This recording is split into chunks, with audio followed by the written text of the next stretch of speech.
At Crestwood High School, one of the most prestigious schools in the city, Lisa Thompson, a young, talented, but arrogant teacher, constantly looked down on the elderly janitorial staff. She believed they were unimportant, merely performing simple tasks with no real value in an academic environment. One of the biggest victims of her disdain was Mr. Henry Davis, a dedicated janitor who had worked at the school for over 30 years. Henry was an aging man, his hair grayed by time, yet he always carried a gentle smile. He started his day early, sweeping the hallways, scrubbing the classrooms, and ensuring that everything was spotless so students and teachers could enjoy a clean and comfortable learning environment. The students at Crestwood adored him. Many greeted him every morning or shared stories about their school day. To them, he was more than just a janitor. He was a beloved elder, an irreplaceable part of Crestwood. However, to Lisa, Henry was nothing more than a cleaner. She never greeted him when passing by, and if someone mentioned him, she would only shrug indifferently. She believed that her job was the most important in the school and that people like Henry were just insignificant cogs in the machine, hardly worth acknowledging.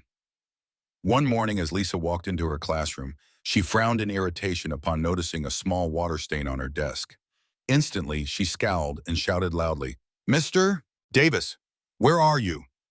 A few students in the class flinched, exchanging uneasy glances. Henry, who was mopping the hallway at that moment, heard the call and hurried inside. In front of dozens of students, Lisa pointed at the desk sharply. "How many times have I told you? I don't want to see a single stain in my classroom. Clean it up right now." Henry calmly nodded, took out a cloth, and began wiping the desk without saying a word. But Lisa wasn't done. She folded her arms and smirked coldly. "Unbelievable. Your only job is to clean, and you can't even do that properly. Maybe I should ask the administration to find someone more competent to replace you." The classroom fell into a tense silence. Some students shifted uncomfortably in their seats. Suddenly, Jake, a 10th grade student, stood up, unable to remain silent any longer. "Ms. Thompson, Mr. Henry works hard to keep this school clean. Without him, we'd be learning in a pile of trash." Lisa turned her icy gaze toward Jake, her tone dripping with sarcasm. "Oh, really? You think a prestigious school like Crestwood depends on a mere janitor? Don't be so naive, Jake. This school is renowned because of exceptional teachers like me, not because of people who only know how to push a mop around." But Lisa didn't stop there. With a disdainful sneer, she suddenly shoved the cleaning cloth off the desk, sending it tumbling onto the floor. She crossed her arms again and said mockingly, "If you can't even handle this, I think it's time you retired, Mr. Davis. We shouldn't have to put up with your incompetence any longer." The air in the classroom grew unbearably heavy. Some students looked down uncomfortably, while others cast sympathetic glances at Henry. Henry slowly bent down and picked up the cloth. For a brief moment, his calloused hands clenched tightly, but then he relaxed his grip. He said nothing. He simply continued doing his job as he always had. Meanwhile, outside in the hallway, Mr. Robert, a veteran teacher known for his fairness, stood leaning against the wall. He had witnessed the entire exchange. His eyes darkened with discontent, but he remained silent. Some things cannot be ignored forever. However, no one knew that very soon Lisa would be forced to reevaluate everything she had ever believed in. Henry Davis was an elderly man, deeply dedicated to his work at Crestwood High School. He was more than just a janitor. He was the heart and soul of the school. He knew every corner of the building, remembered the names of most students, and even offered kind advice to those who needed guidance. To him, his job was not just about cleaning, it was about contributing to a better learning environment for the children.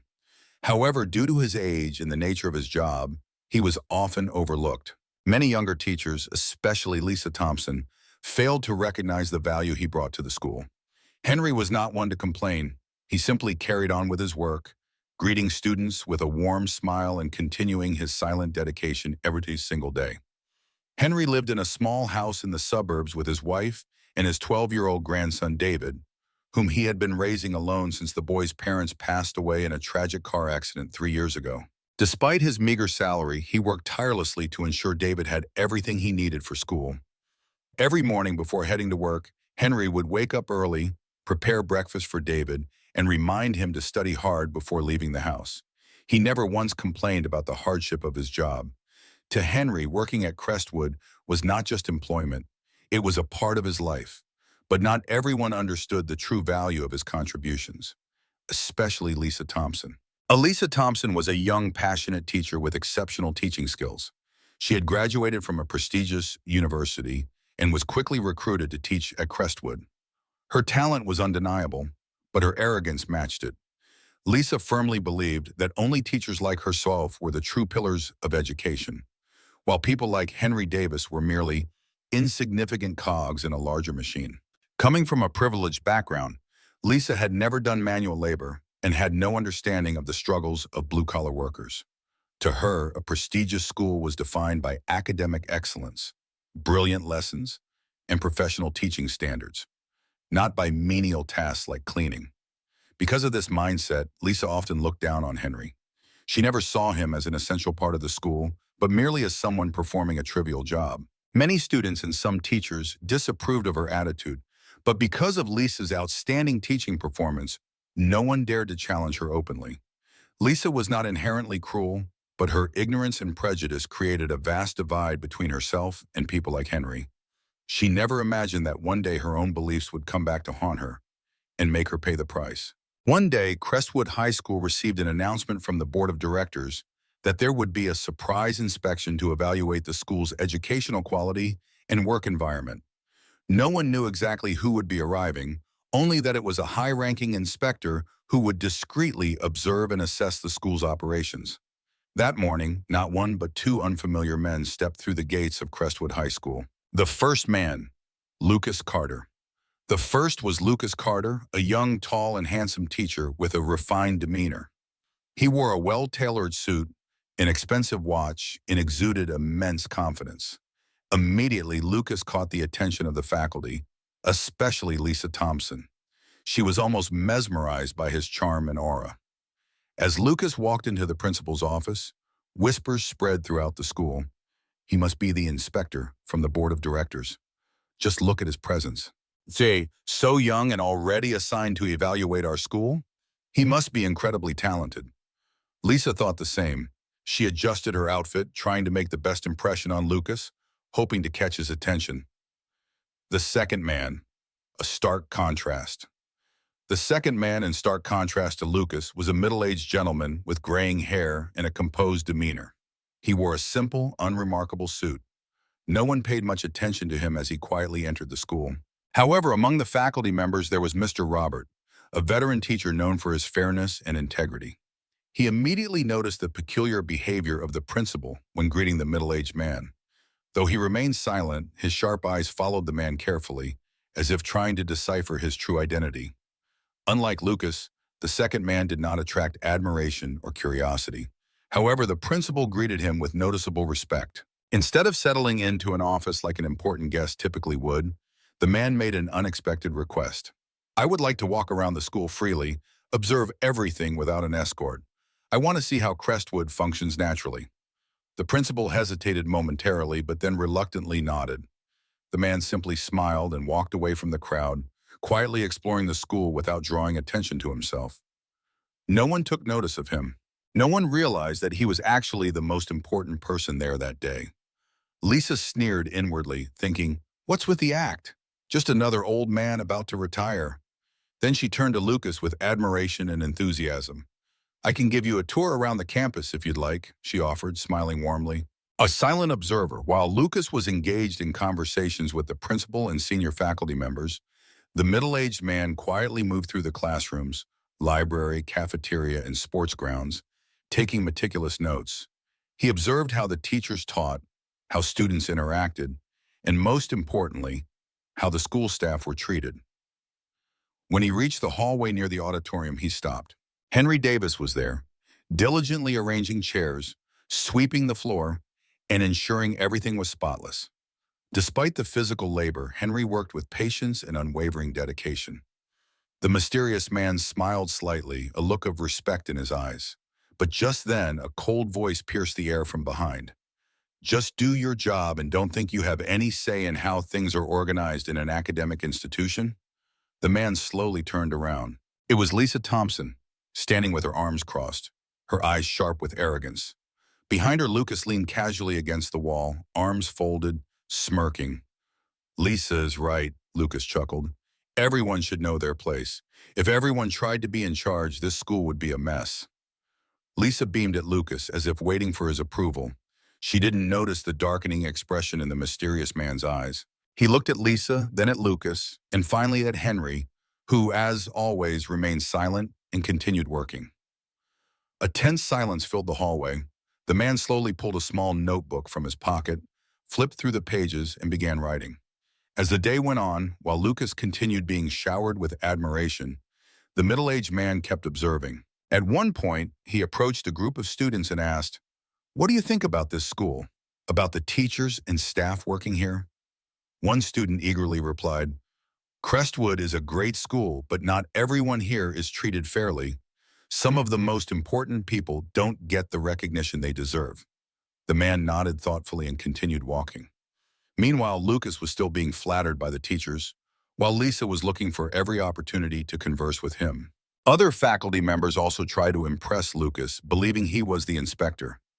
However, the middle-aged man silently made his way to the records office. Inside, he carefully examined the walls of framed achievements, scanning the names on the plaques. But then, his eyes stopped at an empty space, a spot where an award should have been, a missing name, something deliberately erased. "There should have been someone else here," he muttered under his breath. No one else heard him. As he left the office, a knowing expression crossed his face. He had discovered something significant. As the mysterious man returned to the auditorium, the principal hurried over, his face tense. "Sir, would you like to use a private office to rest? We've prepared a room for you." The man simply shook his head. "No need, I have seen enough. Announce that all faculty and staff are to gather in the auditorium immediately. I have something to say." The principal's breath hitched. Teachers exchanged whispers, speculating about the identity of this strange visitor. Meanwhile, Lisa stood with her arms folded, still oblivious to the brewing storm. A knowing smirk played on the man's lips. He had seen enough, and now it was time for the truth to be revealed. Later that day, after the inspection had concluded, the principal received an unexpected request. "Gather all the teachers and staff in the auditorium immediately," the calm yet authoritative voice of the middle-aged man echoed. All faculty and staff were summoned to the auditorium. No one knew the exact reason, but the atmosphere grew tense as the principal invited the mysterious guest onto the stage. Lisa and Lucas simply shrugged, not thinking much of it. The composed man stepped onto the podium, his sharp gaze scanning the room before he spoke. "It seems that some people here do not understand the true value of every individual in a school." A heavy silence blanketed the auditorium.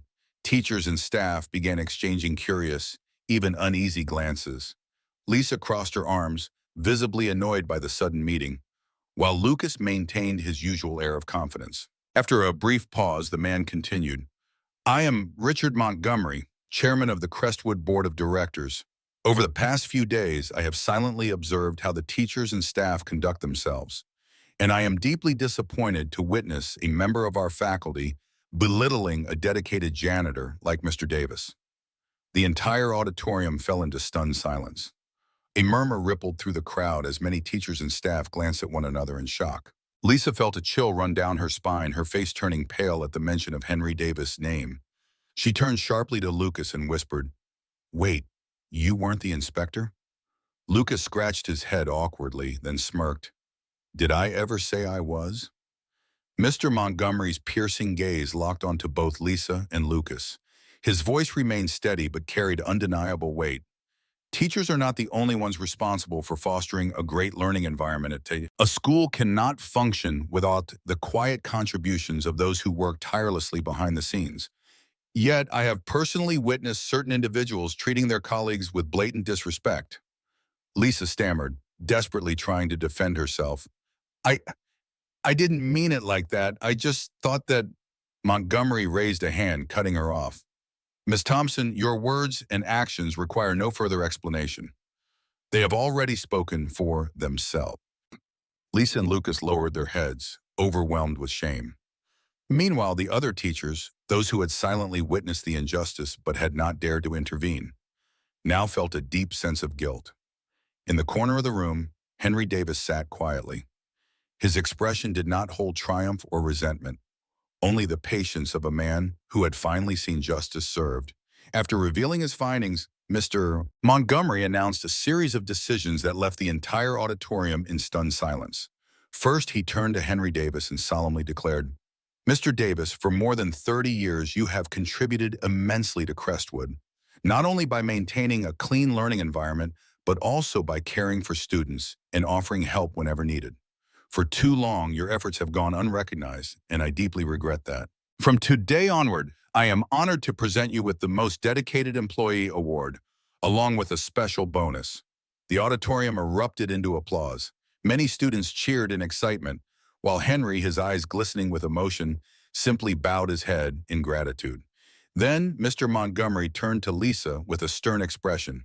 "As for you, Ms. Thompson, I am deeply disappointed by your behavior. A teacher's role is not just to impart knowledge, but also to set an example of integrity and respect. You have failed to do so. Therefore, I am suspending you from your position for 3 months. During this time, you will be required to attend an ethics and teamwork training program, not just with other teachers, but with all staff members in this school." Lisa's face went pale. She knew she had no excuse. Lowering her head, she felt a deep sense of shame and regret. 3 months later, after completing her suspension, Lisa returned to school with a different mindset. She walked slowly to the janitor's office, where Henry was resting after his shift. She hesitated for a moment, took a deep breath, and then spoke. "Mr. Davis, may I have a moment to speak with you?" Henry looked up and saw Lisa standing there, her expression a mix of nervousness and sincerity. He nodded and gestured for her to sit down. Lisa looked down at her hands as if gathering her thoughts, then finally said, "I know I treated you terribly before. I looked down on your work and thought only teachers like me were important in this school. But after spending 3 months doing the kind of work you do every day, I finally understand how hard it is and how valuable your contributions truly are." She lifted her gaze, her eyes filled with genuine remorse. "I'm truly sorry, Mr. Davis. I'm not just apologizing for my disrespectful words in the past, but for failing to realize sooner that everyone in this school plays an equally important role. Without you, we wouldn't have the clean, organized environment we need to teach them and learn. I hope you can forgive me." Henry looked at Lisa for a long moment before offering a kind smile. Placing a reassuring hand on her shoulder, he said, "Ms. Thompson, I'm glad you've come to understand that. We all have our own roles, and the most important thing is to respect one another. I don't hold anything against you. Everyone makes mistakes. What matters is that you've learned from it." Lisa let out a relieved sigh, the first genuine smile in months appearing on her face. From that day on, she was no longer the arrogant teacher she once was, but someone who treated everyone at the school with respect. She began greeting Henry every morning, even offering to help him whenever possible. When students saw Miss Thompson assisting Mr. Davis with setting up chairs at a school event, they knew she had truly changed. The punishment of Lucas, who had once been admired and mistaken for the inspector, did not escape the consequences either.